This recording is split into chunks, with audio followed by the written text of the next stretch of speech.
The Morning Majlis, talking the stories that are shaping headlines. This is Pulse 95. This is Pulse 95 and a very warm welcome back onto the program. We are looking forward to this, the new rule that China has come up with. This is very interesting. They're going to ban children under the age of 18 from playing video games during the weekdays, and they're limited their play to just 3 hours at most during the weekends, marking a significant escalation of restrictions on the country's gaming industry. Now, my question to this is, how are you going to police this? Because they're saying starting this week, minors will be allowed only an hour of play between 8 p.m. and 9 p.m. on Friday, weekends and public holidays. So I literally thought it was 3 hours during the weekend days, but this is 3 hours in total. How are you going to police this? That's the thing, and enforcement of this sort of thing is pretty much nearly impossible. It's going to be up to the gaming companies to carry out this enforcement, and we've seen, for example, companies like Tencent take initiative with this as well. But the gaming companies themselves have stated that minors account for a small portion of their user base, and even smaller when it comes to where the money is coming from. And this brings to mind what South Korea tried to do with gaming curfews to try and crack down on video game addiction among the youth, and that wasn't very effective, so they had to pull that out as well. But it's interesting sign of where the government is leaning, and it also sheds light on some issues that people around the world deal with. Authorities in China, they stated that for years addiction to gaming has been a problem among young people. In fact, in China they have clinics that they use this therapy to try and treat those with gaming disorders and addiction, and they've throughout the years put forth rules as a response to the growing concern that games are affecting people's physical and mental well-being. And the focus on being on children, especially who miss out on their studies, many of whom are spending enormous hours playing online video games. So that's the sentiment, and that's what this is, one of the things it's targeting. It's going to be... It's a good idea to an extent, but how far are we going to be successful within our own households to be implementing this? That's going to be the big question mark as well. Yeah, many parents said that teenagers' addiction to online games seriously affects their studies and physical and mental health, leading to a series of social problems, making many parents also suffer. We've seen in recent years in China in particular, the Chinese government implemented a registration system which required people who played computer games to do so under their real names, allowing companies to also check on them. Now, this week, it reiterated that policy with the NPPA noting that online game enterprises shall not provide game services in any form to users who have not registered or logged in with their real names. And in a statement yesterday, Tencent also said that it had been working on various new technologies and functions for the protection of minors ever since 2017.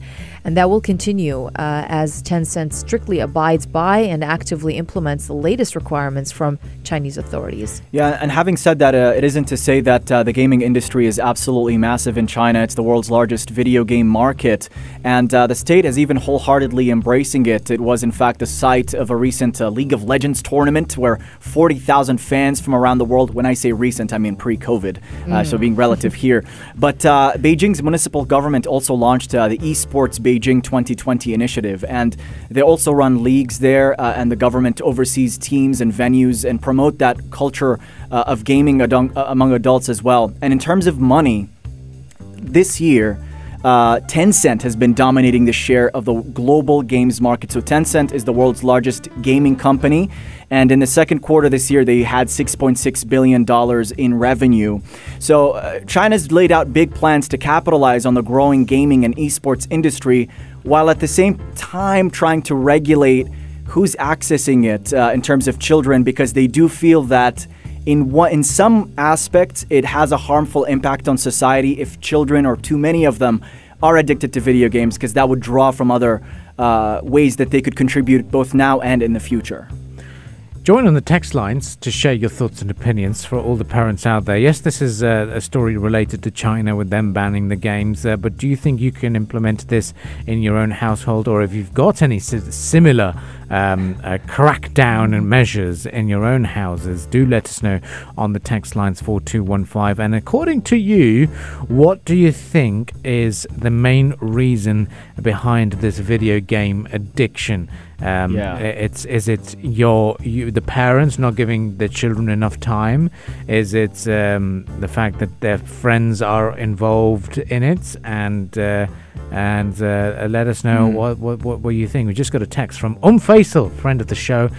She said that she takes away the charging ports of the laptops. Wow, that's very, very intense, Faisal. Keep them coming. You know what I would do? Honestly, it's definitely something I would at least be wary of it. Because leaving my child there with a video game is something that's scary. The way they design those games, it's almost like a laboratory. It's addicting. Yeah, and it's like another form of addiction. It's like those little boxes they use for trial mice, and they put the bait there, and you got to pick up the bait, and then there's another bait. In a way, that the game systems drive addiction, and they drive stimulation and dopamine rushes, and it's laid out. It has to continue. It has to continue, and at some point they start getting in your wallet. Your kid's going to be using your credit card. True. To buy hats and cosmetics for Fortnite, and they can't stop. So I can see how, like, they've been regulating this in the West as well. The whole in-app transactions and the loot box systems. That could be another hour of conversation about it. But definitely, I would be wary of leaving my kid alone with whatever wicked systems those video game makers designed for them. I think it all started from that ridiculous game Candy Crush as well. Do you remember the Candy Crush? Adults were involved. Yeah. Yes. And then that Farmville where people would send you notifications saying, I need a hammer, I need something for my garden, or wherever it was back in the days. Good old times. But do let us know on the text lines 4215 about your strategies at home. We'll quickly move on with the discussions here on the morning Majlis. We are fast approaching the business headlines. In fact, we are overrun by a few minutes. And then up next, we'll talk to you about streaming content to look forward to over the coming few days. This is the Morning Majlis, only on Pulse 95. Pulse 95. Between local lines. Notes from the Emirate. Something that we're very excited and looking forward to are the new projects that are going to be taking place in the city of Kalba here in Sharjah. Lots of new developments taking place, are going to be taking place, and one in particular is Al-Kitab Rest Project. And we're talking about this because just yesterday, His Highness Sheikh Dr. Sultan bin Muhammad Al Qasimi, Supreme Council member and the ruler of Sharjah, inspected several projects over there in Kalba city. And His Highness inspection visit comes as part of his constant keenness, of course, to follow up on the work of modern projects, reviewing their developments, and also ensuring to provide them with the distinguished facilities and services that keep pace with the great development witnessed by the Emirates. So, as I said, His Highness inspected in particular Al-Kitab Rest project located on the mountains of Wadi Al-Hulu in the city of Kalba, and it sits at a height of 850 meters above sea level, including various accompanying services and facilities as well. Yeah, it's great to see that work in Kalba's infrastructure development is underway and moving at a really great pace. And this rest house is pretty unique as well in terms of its Islamic architecture style, and in terms of the facilities, it will include a restaurant, a cafe, a multi-purpose hall, and prayer rooms for men and women, as well as a playground. And this is one of several projects that are being under inspection within Kalba as well, that are also there to preserve the environment surrounding the mountain area. There's also this open floating theater project that's shaped like a seashell surrounded by water basins. They're working on that in Kalba as well. It's going to be absolutely spectacular, a view of the Kalba Corniche and the Arabian Sea there as well. So much promise there in that city. Yeah, of course, and this is coming off the success of the Sahab Rest House, and I'm sure a lot of you listeners out there, now that the weather is getting a bit better, if you think about it, yesterday we didn't have that much humidity. Now, obviously, it depends on where you were, which locality you were. But in my neighborhood of Al Hira, I did not feel any humidity. It was very nice. It was a nice stroll along the Al Muntaza beach, and to be honest, it's you could call it a game changer. I think Sahel Star was a game changer indeed. I think things are getting so nice that we can now go to these retreats. And today I'm making that big drive over to the Omani border, so I'm really looking forward to exploring how the process is. And it's all uphill from here, guys. It's all amazing. It's going to be a great weather and a wonderful, hopefully another successful winter campaign in the UAE. I'm really just looking forward to the open floating theater project. That's going to be taking place in Kalba, and that's the one that's actually designed like a seashell surrounded by water basins. So I'm gonna definitely be looking out for that. We're also got so much happening. I mean, just to sort of go over it real quick. Back in April, they restored the Khor Kalba fort. They had a bunch of excavated artifacts and interesting history behind it. It's believed the fort was built around 1745. And other projects also include the Kalba Heritage Museum. That's going to be a sail-shaped institution. They're going to put that on the seashore. Back in April, also, they opened the Heritage Mosque Square. So this year, we're seeing a transformation in the cities here in Sharjah. Definitely. I'm building on what Rani just said about that, the pearl-shaped amphitheater in Kalba. Whoever's listening to us this morning, be it Sharjah Tourism or even the Department of Public Works, how about an idea? A morning Majlis live from that pearl amphitheater. You don't even need speakers because the shape will echo whatever we say. We need drones for that. That'll be amazing. If Calvin Harris can do it at the top of Burj Khalifa, we can do it at the amphitheater. Everything is possible, guys, and that is a brilliant idea. And do take it into consideration as an opening ceremony. I'm sure the team behind the studios would love to set up at 4 a.m, and it will be great to get things in order.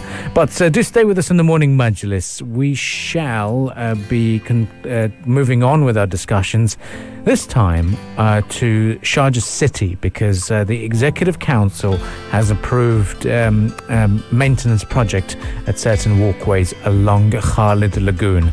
What's going on? All of this will be discussed right here on the Morning Majlis.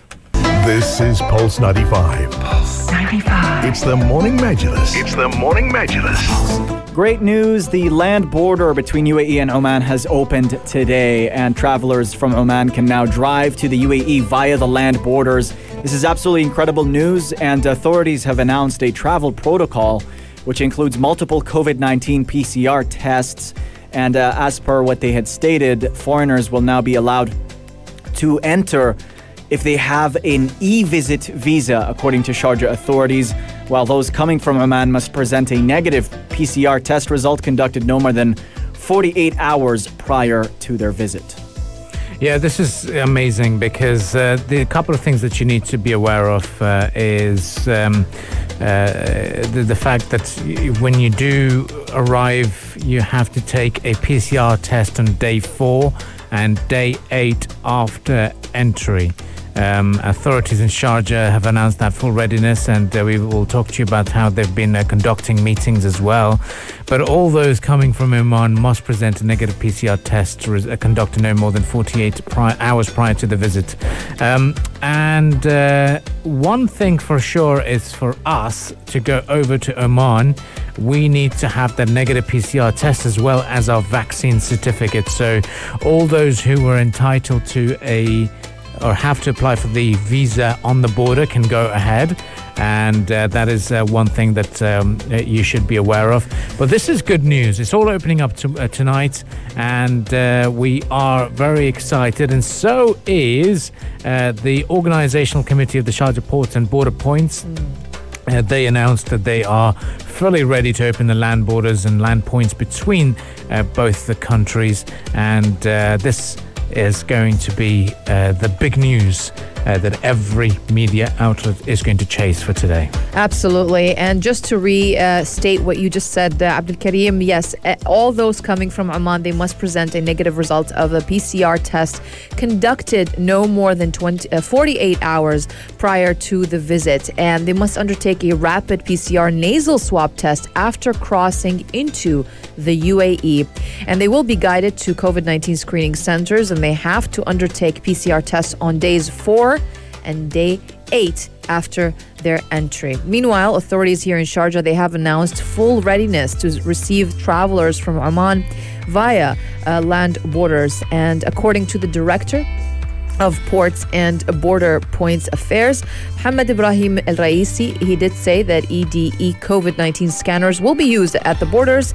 The scanner detects potential cases in under just 3 seconds. Travelers, they're definitely required to download and use Al Husn app. Don't forget to do that if you haven't already. It will have all the information related to COVID-19, whether you have taken the PCR test, all your PCR tests, they're on record there, and also your vaccination status as well. Yep, I'm just going through the website of the Oman airports as well. They're saying that all travelers coming to the Sultanate on long international flights as well should bring a PCR test taken within 96 hours before the flight, and they will be exempt from quarantine on shorter flights with a negative PCR test taken 72 hours before the flight.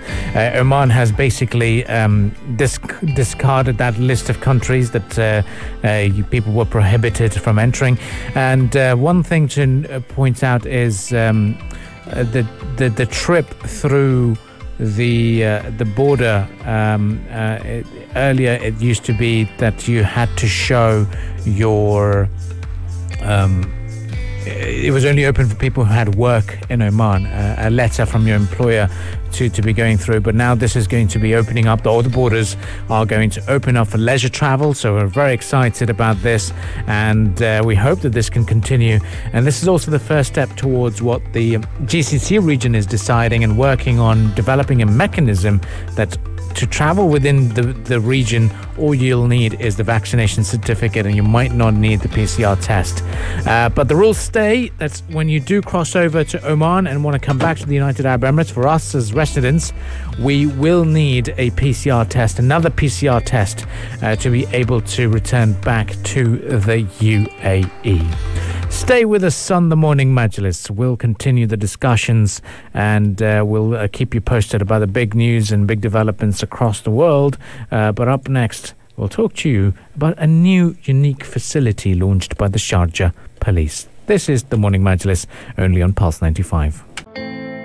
If you liked this episode of the Morning Majlis, drop a like and subscribe. 95. Be sure to follow us on Instagram for all our daily updates and top stories. Pulse.